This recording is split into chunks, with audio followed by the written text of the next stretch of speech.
Narcissistic abuse is a leading cause of illness and disease. And I'm not just talking about the burning of STDs. Most illness and disease caused by narcissistic abuse is chronic, degenerative, and aging. No amount of antibiotics or Z-Paks can cure it, which means that going no contact from narcissistically abusive people is one of the most important decisions that you can make. Not so that you can go skipping into 2023, saying, ooh, they're going to miss me.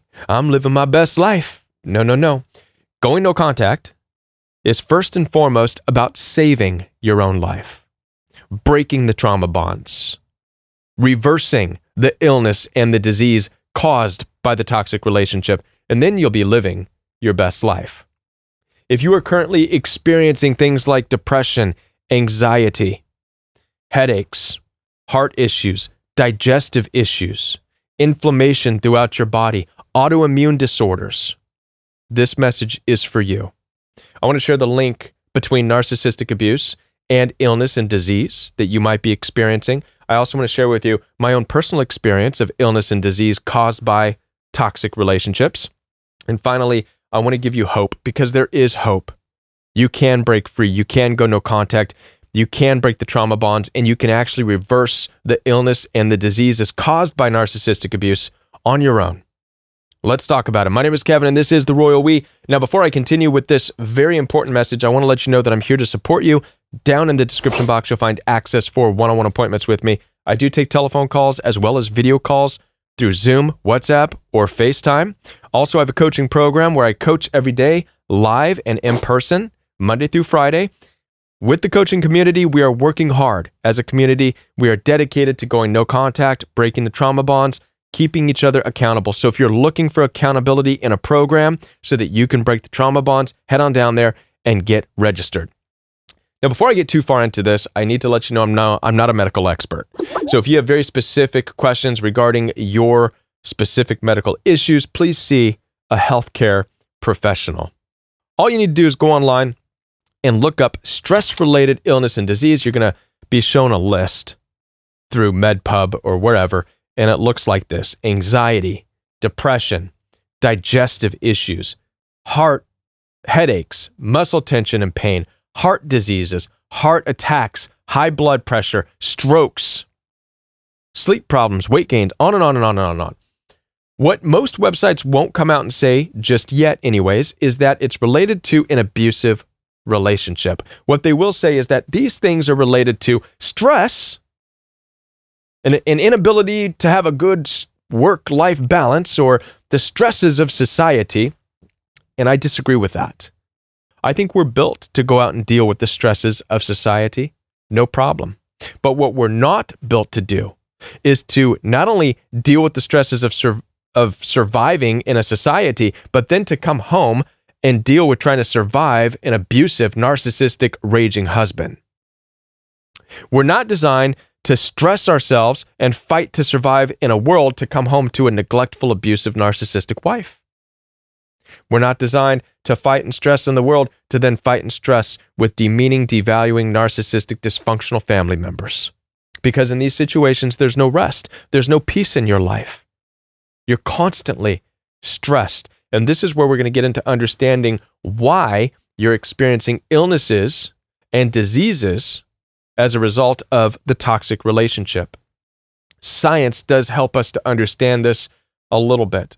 Here we go. When you are in a seriously stressful situation, this is according to an article online, your heart rate speeds up, you breathe faster, your muscles tense, your hands get sweaty.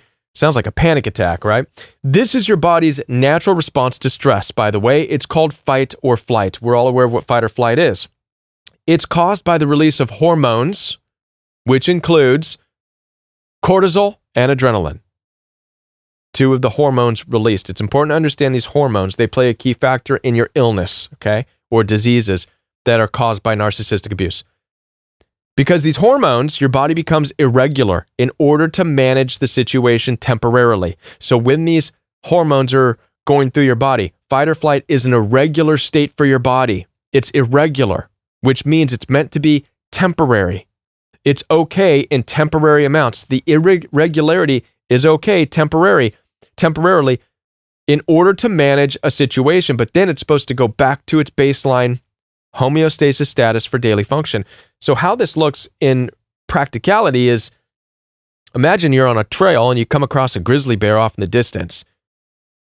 All of a sudden, you go into fight or flight. Heart rate increases, sweaty palms, you're breathing heavy, and hopefully you get out of there as quickly as possible. You get to safety, and whew, your body's able to go back to its baseline status, homeostasis.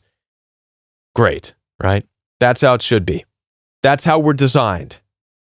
But let's say you go out on a trail and you see a big grizzly bear off in the distance, and you start running away and it starts to chase you.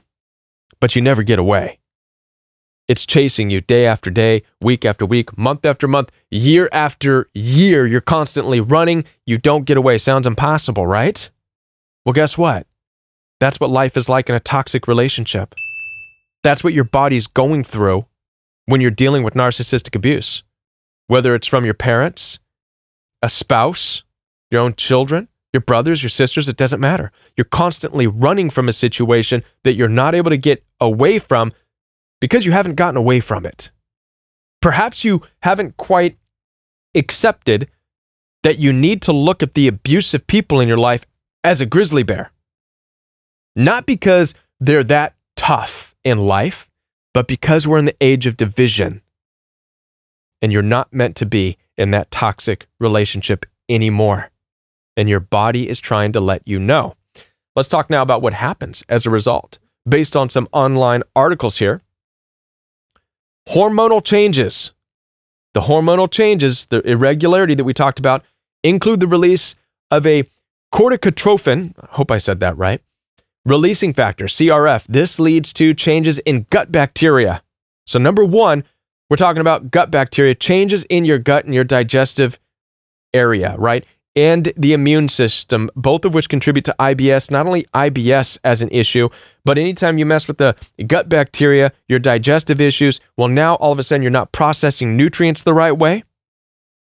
And it starts to develop a whole host of issues, skin disorders, inflammation, the inability to absorb nutrients, all of this, all because of your constant fight or flight, because you're in a toxic relationship. That's number one.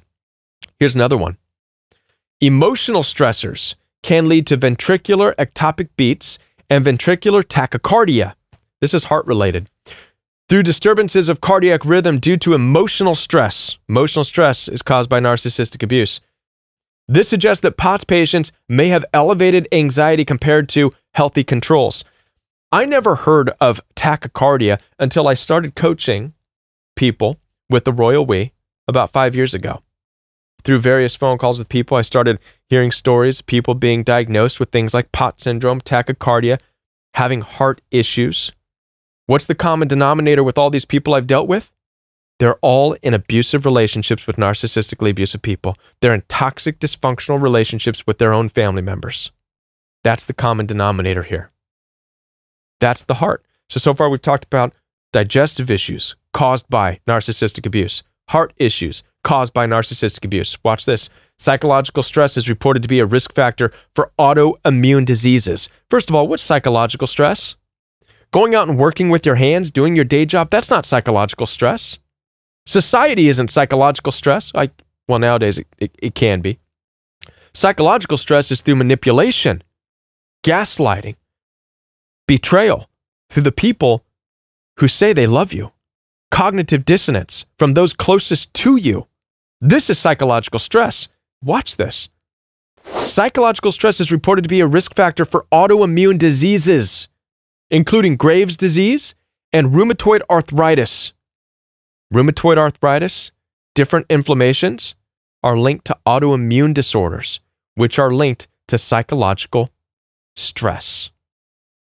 Different types of stress and the length of time that stress is present might also affect the presentation of inflammatory autoimmune disease. There is no known one cause for autoimmunity. Physical and psychological stress has been implicated in the development of autoimmune disease, since numerous animal and human studies demonstrate the effect of sundry stressors on immune function. Also, it's important to understand that according to MedPub, The onset of at least 50% of autoimmune disorders has been attributed to unknown trigger factors. Anytime you see unknown trigger factors, it's a good indication that what they're trying to say is, we don't know, but chances are it's environmental, meaning a toxic relationship, narcissistic abuse, but websites, doctors aren't going to define that for you. You have to define that. I'm going to share with you my own personal experience. When I was 21, after I had gotten out of the dysfunctional, toxic household that I was brought up in my early 20s, I developed panic attacks. They were sudden. I had no idea where they came from, nor did the doctors that I saw. I remember my first panic attack. I was in a movie theater on a date, enjoying the company of a amazing young lady at that time. In the movie theater, hands started getting sweaty all of a sudden, heat waves going up and down my arms. My throat closed up. I felt like I was going to suffocate. I couldn't swallow. Tunnel vision. The theater started getting darker and darker. I bolted, went to the popcorn stand and said, call 911, I'm dying. They called 911, ambulance showed up, threw me in the back of the ambulance, pricked my finger with all sorts of stuff. Everything there, they're like, okay, everything seems normal, you're all right. Got me to the ER, started poking holes in me, IVs, this and that. And all the tests came back negative. The ER doctor, and then I followed up with my other doctor, they tried their best to explain to me panic attacks and anxiety without being able to tell me the cause, because that's not the doctor's responsibility, because they don't know. All the doctor was there to do was to tell me what anxiety and panic attacks are, but he's not a counselor, he's not a therapist, he's not going to start getting into, well, Kevin, tell me about your stepfather and your mother.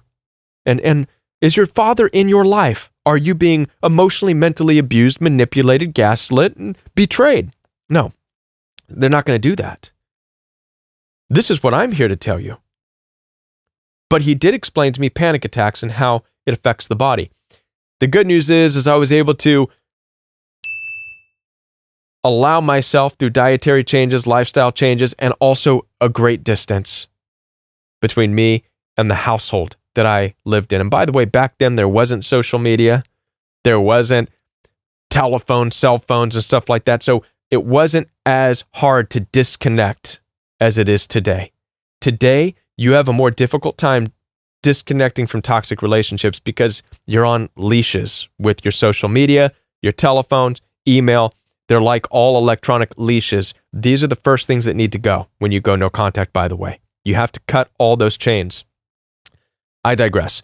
The next issue, medical issue that I dealt with was after I left the dysfunctional toxic situation in California and came to the Midwest. This was about 5 years ago.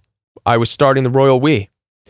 After I got away, came to the Midwest, I started to develop inflammation, an indication of the arthritis, the possibility of an onset of autoimmune.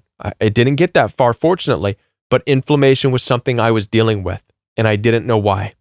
And I went and was saw by the doctors, and they couldn't give me an answer as to why. Also, they wanted me to see rheumatologists and this and that, and I started to, but then they wanted to introduce medications, and I'm like, nah, I'll follow the list of dietary changes. Good news for me is I was able to, again, manage these things through dietary change, but the most important thing I did was to detach from the toxic environment. So what do my illnesses and diseases that I've experienced have in common? They were immediately after I got out of a toxic environment. It teaches me that it was environmental. The narcissistic abuse manifested in illness and disease as part of my healing journey. The good news is that these things, and this is where I want to give you hope, it's possible to reverse these illnesses and diseases. You don't have to rely on medication alone. Now, I'm not telling you to stop medication if you're on it, but oftentimes medication, whether it's prescribed or self-medication, which include things like alcohol, smoking, drugs, sex, rock and roll, whatever you're using to possibly self-medicate while staying in an abusive, toxic environment is not going to help you ever. You can be on all kinds of medication, but if you're still in a dysfunctional, toxic relationship, not only is your body going to continue to become inflamed as as a result of standing in toxicity, but the medication is going to have even worse effects on you because you're not getting out. So the good news is that you can leave, and I'm here to help you do that. Go no contact. Break the trauma bonds. Through dietary change, through exercise, through refocusing your life, it's possible to not only break the trauma bonds, but also to reverse the illness and diseases caused by narcissistic abuse. I did it, so I know there's hope, and I want to help you to do the same thing. As I said before, I'm here to support you. Down in the description box, you'll find access for one-on-one appointments. Telephone calls are available. Video calls are available through Zoom, WhatsApp, FaceTime. The coaching program is 100% geared towards helping you go no contact, keeping you accountable, breaking the trauma bonds. So get down there, get registered, and I'll be back with more videos for you right here on The Royal We.